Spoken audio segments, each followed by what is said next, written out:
Welcome to Direction Northeast. Hello, I'm Jacob Lewis. This program is a presentation of the Communications Department of Northeast State Community College. This episode of Direction Northeast is about dark matter, a journey to the unknown parts of the brain. We'll explore what mentalism is and how it works. We'll start our discussion following these messages. Going to college was a big decision, but when I graduate from Northeast State, I know I can have a career. Over half of our employees are graduates of Northeast State Community College. When we see Northeast State on an application, we always give that candidate a second look. Our company partners with Northeast State knowing that their students graduate as trained professionals that become our employees both today and into the future. Discover the career opportunities that await you. Northeast State Community College. I've learned a lot of things in my life, but there is no substitute for hard work. If you've got the will and determination, doors will always continue to open. Life puts us in the driver's seat. Where we go and what we accomplish is up to us.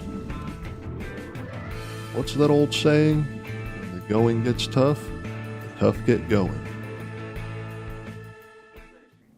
Today's program is about mentalism and is titled A Journey to the Unknown. Rich Ames is our guest. He's a board-certified hypnotist with the National Board of Hypnosis Education and Certification and studied psychology and theater as an undergraduate. As a student of hypnosis, Rich trained in Los Angeles and Florida with some of the top hypnosists in the country. Mr. Ames, welcome to Direction Northeast. Well, thank you, Jacob. Good to be here. Awesome. Now, my first question is why are you here on campus and exactly what is Hypnopalooza? Well, Hypnopalooza is one of our shows that we do. The show that we're doing here on campus today is Dark Matter Journey into the Unknown.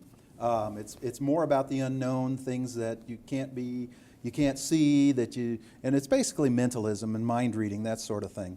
We like to call ourselves psychological illusionists. We used to call ourselves mentalists, but nobody knew what a mentalist was. So then somebody came to me after a show and said it was great what you did, but what did that have to do with being a Methodist?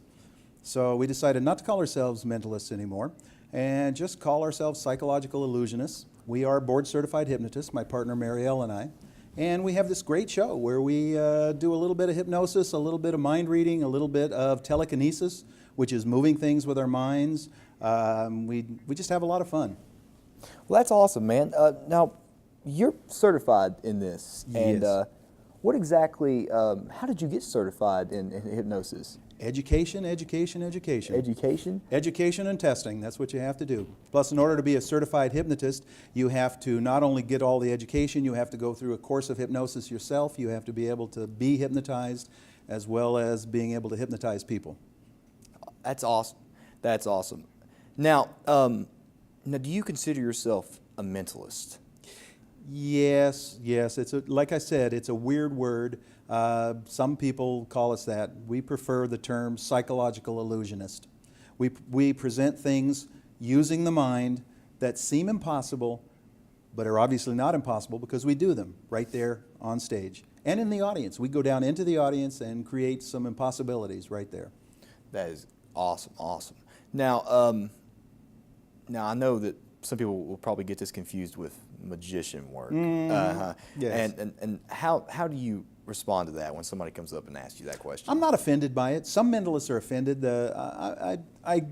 My younger age I was a magician. I did a lot of magic. But the kind of psychological things that we use today don't use tricks. I don't use decks of cards. I don't do card tricks, anything like that. I use the mind. I use psychological subtleties. I use nonverbal communication. I can usually tell what someone is thinking mostly by the way they are comporting themselves, by the way they talk. I have people say certain words, and then I can tell by that word what they might be thinking about it, and so then I can move on into that. So it's not like magic. It's not going to be a magic show. It's nothing like that. But you will see things that will appear impossible in our show. So you use what? You use how their actions are to to bring them in. Psychological subtleties. Yes. Now, do people? Now, what steps do a hypnotist do to make someone go to undergo hypnosis? Well, all hypnosis is, it's nothing like in the movies. All hypnosis is relaxation followed by suggestion. We get somebody relaxed in a nice, comfortable place, and then their conscious mind, we get them to just let that conscious mind drift. And it doesn't take very long. It only takes a few seconds to let that conscious mind drift, and then the subconscious mind comes out. When the subconscious mind comes out, that's a very childlike mind. So that's very accepting, it accepts suggestions, and so we use suggestion once we have them in that to do all kinds of fun things and interesting things and helpful things. How long have you been doing hypnosis work? I've been doing it for 20 years, and it's very enjoyable. I like it. That's what gets me to be here with you, Jacob. Yes, sir. I never would have met you without this. That's awesome. That's awesome. Do people? What do people say after hypnosis? Do they seem satisfied? What is their response after undergoing it? Yeah, very good question, Jacob. Two main things. Some people say, "Oh, I never thought I could be hypnotized. I couldn't believe it." And but you hypnotized me. I can't believe that I did that. And usually that's the kind of people I look for. I love to have people who come up on stage and say, "I don't think you're going to be able to hypnotize me," because usually what they're saying inwardly, again, I'm looking at their inward talk. They're saying, "I sure hope you can, but I don't think you can." And so they'll say that, or they'll say, "I don't remember what happened. What did I do?" And then their friends will show them the video, and they did fun things and all that kind of stuff. That's now.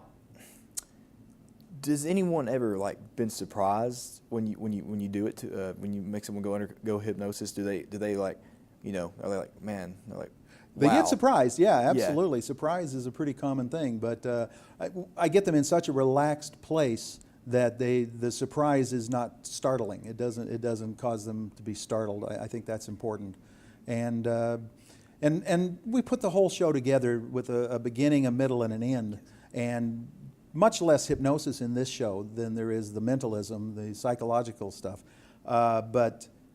We couldn't do this show. I mean, we try to set the stage. We do it. I couldn't do it without Marielle. We couldn't do it without the sound people. We got a great sound and light guy. Aaron is his name. He does a great job. I think the show is really good from beginning to end. And this is a new show. Yeah, this is a new show that we've been working on for over a year, and this is one of the first places that we broke the show in, and it's a lot of fun. It combines a little bit of what we used to do here, but it's quite a bit different. We did a show that was kind of like Dark Matter, but it was more of a Halloween type show. This show, I want to explain to people, is not dark. It's not satanic. It's not anything evil or anything like that. It's a lighthearted, fun show. And I don't read anybody's mind. I don't tell any secrets that are in their mind when I do read it. And I mean, this is using psychology work. Oh, yeah, absolutely. I was a psych major with a theater minor. Yeah. And you went to school at Arizona State. Arizona State, yep, and in California at Long Beach City College first.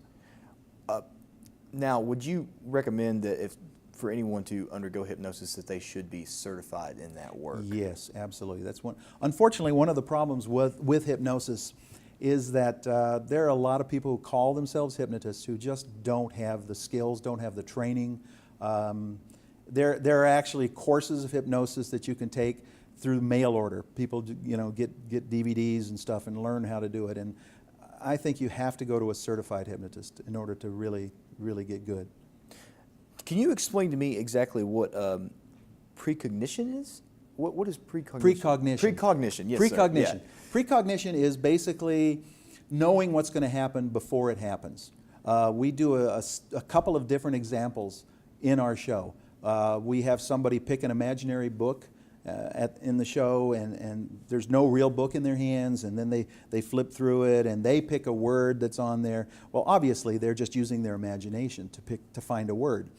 And then that word appears that I knew it beforehand in a place that was completely visible the entire beginning of the show before they even came up here. I knew exactly what word. Not only that, but I know what page in their mind they're going to pick. And that's an example of precognition. And does that work like often? It works almost every time in our show. Really? Yes. That is That's It is. It's insane. pretty awesome. Yeah, it's insane. And everybody comes to me and says, "Oh, if you could do that, why can't you just know what the lottery numbers are, and then you wouldn't have to do this for a living?" And I say, "Man, I never thought of that. I should try that." Is there facial recognition when they do that? Is it just kind of like, in awe? Yeah. Yeah. The look on their face, like, "Oh my gosh, how did he know that?" Oh, and I understand that you do telekinesis too. Telekinesis, moving things with your mind. I do metal bending. I take spoons and I bend them right out in front of people's eyes. They can see it with just the power of my mind. Yeah. I do quite a bit of that too in the show. Now I have to ask, when did you first figure out how that worked? Well, I first started learning to do things when I started reading books. I read a book called How to Make ESP Work for You, which, by the way, was junk. You can't learn from a book how to make ESP work for you. Yeah.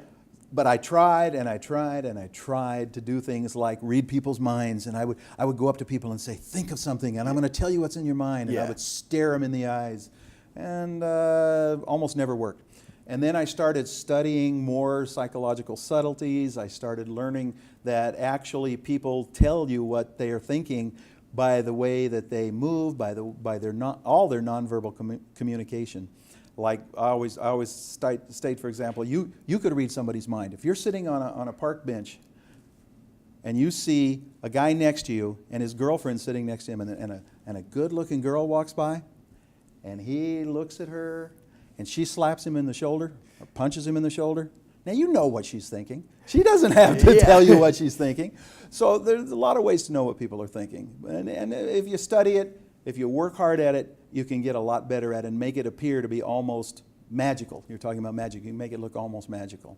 And that leads to my next question. Can anyone do this, or do you have to have a certain mental state? We all have the ability to be more focused and be able to concentrate on what other people are experiencing. We tend to go through life not really thinking about somebody else. We tend to go through life thinking only about ourselves and what we've got going. But if we learn how to focus and concentrate more on others, anybody can learn to do this. But you would say to definitely get the training first. Absolutely. Before. Absolutely. Yeah. Yes. Now also, I know that you special in telepathy. Now, what does telepathy? What is that, and what does that help an individual in? Telepathy is direct communication between one person's mind and another person's mind. We do an example in the book where we have somebody open a book to any page they want to open, and Marielle and start reading. And Marielle is standing up on stage, and she actually knows everything that they're reading, and they can open it up to any page, and it's a complete normal book, and they can open it up. That's called telepathy. She's actually tuned in and starting to communicate with their mind. Now, you and your wife, do you guys attend the show together? Oh yeah. We've done the show together for 20 years. I couldn't do the show without her. She's a very important part to the show. Very much. Very and much. she's also certified in. Yes. What is she exactly certified in? She's certified as a hypnotherapist with the National Board of Hypnosis Education Certification, MBHEC, and so am I. We both have certification from that. And but she's also developed all the same nonverbal and psychological techniques and everything that I have to be able to make it appear as though she's actually using telepathy, where she's actually reading someone's mind. People ask me, they come up to me all the time and say, "Oh, if you can read my mind, tell me, what am I thinking right now?" And most of the time I can't do that. Most of the time I can't just pick something out of somebody's mind. But under certain circumstances and certain situations, usually what we do on stage is we have to narrow it down. That's why we have somebody reading a book, because what that does is that focuses words in people's minds. People tend to think in pictures. Believe it or not, people don't actually think in words. Even though it seems as though you're thinking in words, they're thinking in pictures and images. And unless you can focus that down, it's very difficult to pick up those images. And so that's why we use things like books and things like that. Now, I know you also do intuition. Can you explain what that is? Intuition we all have. We all have intuition. We've all experienced the time when we just knew something was going to happen. Or have you ever experienced, for instance, has the phone ever rung and you just knew who it was that was calling you? Absolutely, yeah. Yeah.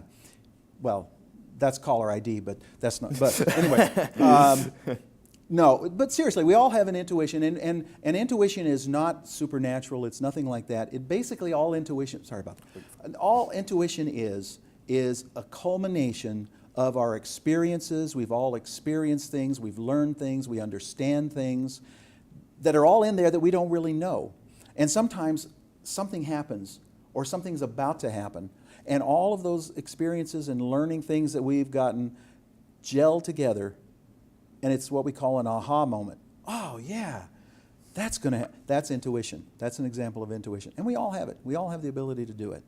And clairvoyance as well. Clairvoyance. Yeah. Clairvoyance is just another form of telepathy. However, clairvoyance, people who claim to be clairvoyant, and I don't claim to be clairvoyant, clairvoyants are people who can actually carry on conversations without, it's like telepathy, but it's actually they can carry on a conversation with another clairvoyant. And I've experienced some of that, but not too much. And when did you realize that this is what you wanted to do? That you wanted to do, you know, the hypnosis work and everything? Well, like I said, 20 some years ago, I just really started studying. I wanted to be I was in med school. I was in pre-med, and I wasn't in med school, obviously. I was in pre-med, and then I started getting inorganic chemistry, and inorganic for some reason didn't click with me. I had a really difficult time. So I was disheartened. I thought I would never be a doctor. I could never help people, and I really wanted to help people. And a friend of mine had just undergone hypnosis, and he stopped smoking, and he said, "Man, you ought to seriously consider learning hypnosis." And I had no idea how to do that, so I started reading up a little bit in the library. And then I found out that in LA there was a professional school of hypnotherapy, and I started going there and talking to Gil Boyne, who led it. He's one of the premier hypnotherapists in the world, and started taking a few classes. And after I got out of college, I went and took this postgraduate, and I took the entire course and got the certification, and that was great. But while I was going to school, I needed to make money, and I had been doing stand-up comedy and stuff like that in clubs, and I wasn't making a lot of money, but I was making enough to get through school. And somebody told me that they had seen a comedy hypnotist, and I had no idea what a comedy hypnotist was. How could this be funny? This is not funny. This is helping people, right? So I started learning and started putting a show together where I hypnotized people and had them doing funny things. Never turned anybody into a chicken, though. Never turned anybody into a chicken.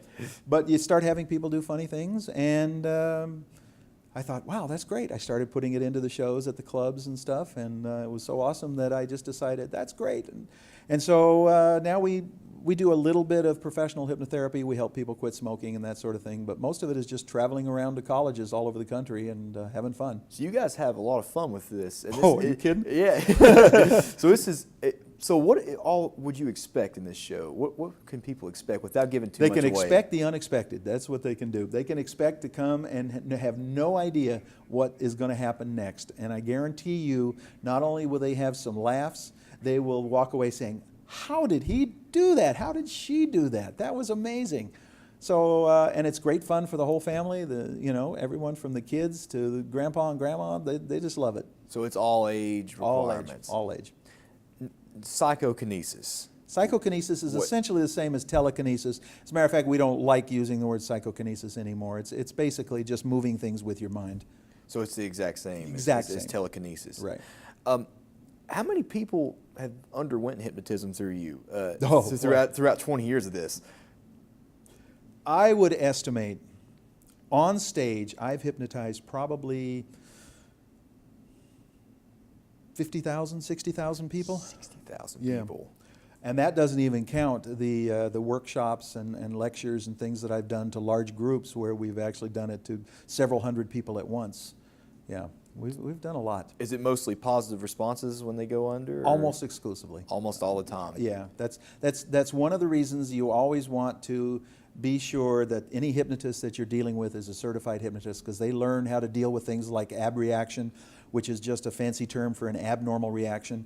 Under hypnosis, if the hypnotist isn't very good, a person can have an abnormal reaction, can experience things. Like hypnotists used to do a thing to help put them under hypnosis. He'd have people lying next to a nice babbling brook or something. And if he doesn't know the person, that person might have had a near drowning experience. And so as they began to visualize, picture of the sound of a babbling brook, they could go into what's called an abreaction. And you have to know, first of all, how to keep from doing that to people. And secondly, if you ever had someone do an abreaction, you have to know how to bring them out immediately. And people who don't have board certification don't know how to do that. And that's why you got to be careful. So it can be dangerous if they are. I wouldn't say it's ever dangerous. I Yeah. wouldn't say it's dangerous. But if the hypnotist is unskilled, it can certainly be a negative experience. And that's definitely not good. Yeah. What would you tell someone who wants to go under hypnotism? What should they do to prepare for it? Is there a way to prepare for it? You don't need to prepare. All you need to do is just follow the instructions. The hypnotist knows exactly how to put you in that light, relaxing state. And once you're in that relaxed state, it just happens without even thinking. As a matter of fact, the harder you try to be hypnotized, the more likely you won't be hypnotized. You have to just let go and relax. Now, I know that you worked with some of the top hypnotists in the country. Yes. Can you just tell me how that was and like what all experiences you went through? Oh, well, it's awesome. Working with Gil Boyne out in Los Angeles was one of the heights of my career. I took some high-level classes with him directly. He has a school out there where all of the people that work under him, his graduate assistants and all of that, run most of the classes.